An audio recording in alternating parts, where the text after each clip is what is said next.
Washington. We will have complete coverage of the Southeast Texas flooding from Hurricane Harvey in just a moment. But first tonight, we begin with another missile launch from North Korea.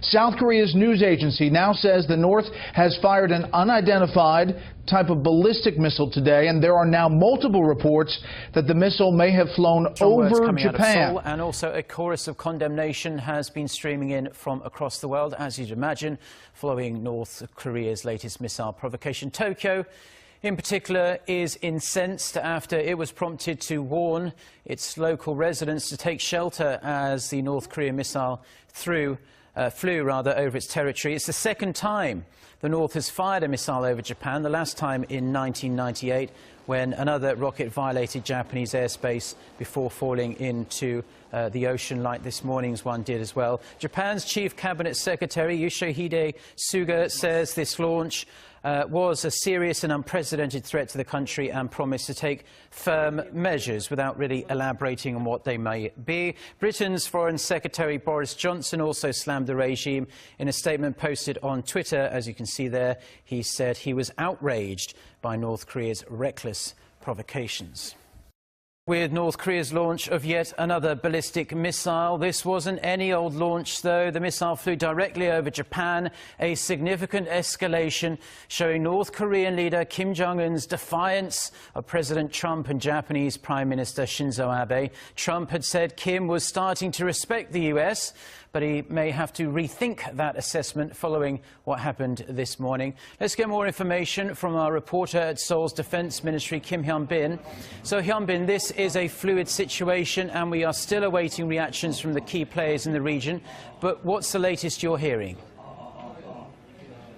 Well, as you mentioned, Mark, North Korea fired what is believed to be an intermediate ballistic missile over Japan just over 4 hours ago. And South Korea Joint Chiefs of Staff says the missile was fired from Sunan near Pyongyang at 5:57 a.m. South Korea time. The JCS says the missile flew directly over the northern Japanese island of Hokkaido and fell into the North Pacific Ocean. The Pentagon also confirmed the missile that it flew over Japan's territory, adding that it's still assessing the launch. The missile flew some 2,700 kilometers, reaching an altitude of 550 kilometers. And experts say the North probably fired the missile to demonstrate that it's capable of targeting the U.S. territory of Guam at any given moment. The distance between Pyongyang and Guam is some 3,000 kilometers away. At the height of U.S.-North Korea tensions earlier this month, North Korea threatened to launch 4 intermediate ballistic missiles into waters near Guam to show it's capable of targeting U.S. military bases on the island. Now, Japan, which sounded sirens in certain regions upon news of the launch, is deeply concerned by the escalation, but made no effort to shoot down the missile. Now, Japan's Chief Cabinet Secretary Yoshihide Suga described it as an unprecedented grave threat, and Prime Minister Shinzo Abe vowed to protect the Japanese public in the wake of this provocation. Now, this comes after the North launched 3 short-range ballistic missiles into the East Sea over the weekend. Now, we are expected to be briefed by military officials here shortly, so hopefully I'll have more updates for you during the next newscast at noon, Korea time. Back to you.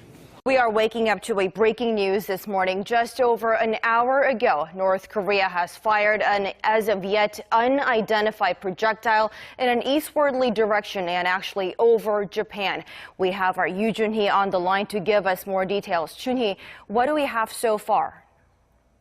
Simon, according to South Korea's Joint Chiefs of Staff, the projectile was fired at 5:57 a.m. South Korea time from the district of Sunan, which is on the outskirts of Pyongyang.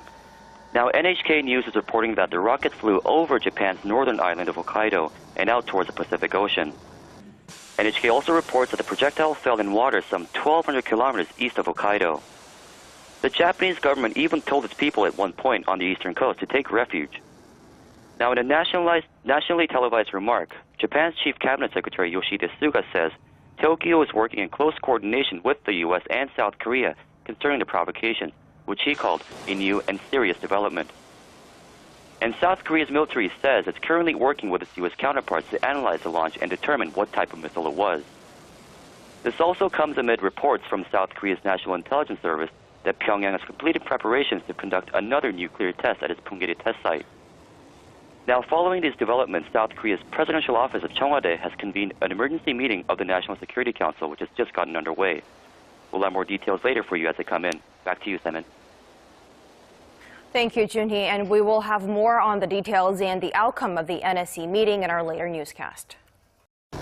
North Korea firing a ballistic missile that passed over northern Japan early Tuesday morning, according to local media reports. South Korean outlet Yonhap reporting the missile came from near Pyongyang, the seat of Kim Jong-un's government, while Japan's NHK said it passed over northern Japan just after 6 a.m. local time.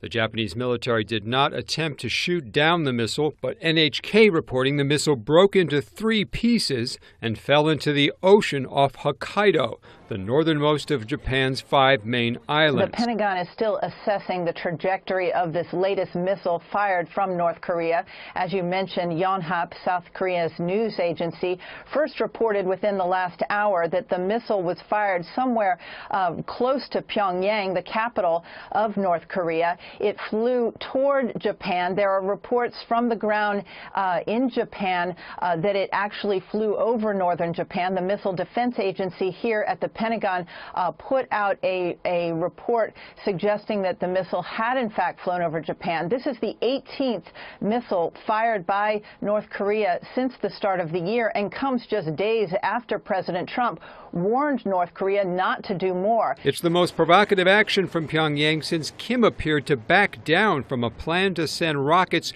toward the U.S. Pacific island of Guam. At the time, President Donald Trump threatened fire and fury if North Korea went through with the launch. I'm going to come to you on this. You've worked for 2 presidents. North Korea is not a new issue. I think we can all agree no one has effectively figured out how to handle it based off of what you've seen from your days in both White Houses, what you've observed so far for the Trump administration. What is your general sense and feeling around this possible development? Well, if these reports are confirmed, this is a huge deal. I mean, that kind of intermediate range missile flying over Japan's airspace is, I mean, that's, I don't like to over-dramatize and claim that that's tantamount to an act of war, but, I mean, depending on the circumstances when we get the details, but it's a big deal no matter how you slice and dice it. Japan's a major ally to the United States, though we're not, you know, they're not wed to us through a NATO treaty, and we're not obligated to necessarily come to their defense in this instance. That's a question that will immediately be on the president's plate.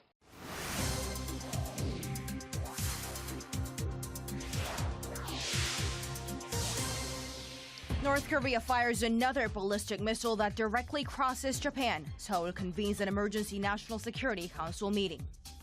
The South Korean military says a missile flew 2,700 kilometers and came down in waters 1,200 kilometers east of Japan's Hokkaido.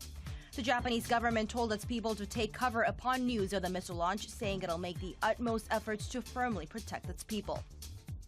President Moon orders the military to further enhance its defense readiness, calling enough capabilities to counter Pyongyang's asymmetrical threats.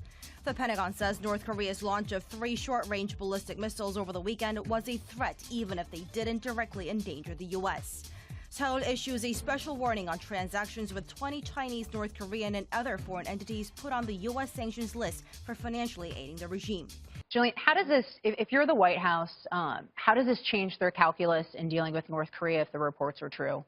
I don't know that it will immediately change the president's calculus, but it definitely, it ups the stakes. It doesn't mean that we'd be prepared to, you know, to launch a ground war against North Korea or, you know, sort of escalate the nuclear threat or anything like that. But it's definitely something that will infuriate the president, and rightly so. And it's something that will, I think, cause the United States to really push China a lot harder than they even have been, which has sort of been to the max lately in terms of hedging against North Korea. And a lot of people have been describing this dynamic between President Trump and really previous U.S. presidents as well and Kim Jong-un in that regime as kind of a game of chicken is something that I've heard floated. But we know this is not a game, right? We know that these are potentially millions of lives at stake, as you're saying. And if this development is even anywhere near true, those stakes just got higher today. You're absolutely right. It's not a game. It's not a game of chicken. There are real consequences here, millions of lives when you calculate out North and South Korea, Japan, whoever else is in arm's length of the missile or a nuclear missile. But the problem here is that there's no good alternative. So people have been very quick to criticize whoever the president is on this issue. We're not doing enough. We're not being forceful enough. But there are no easy options, and there is nothing that is guaranteed to get us from 0 to 10 on this issue.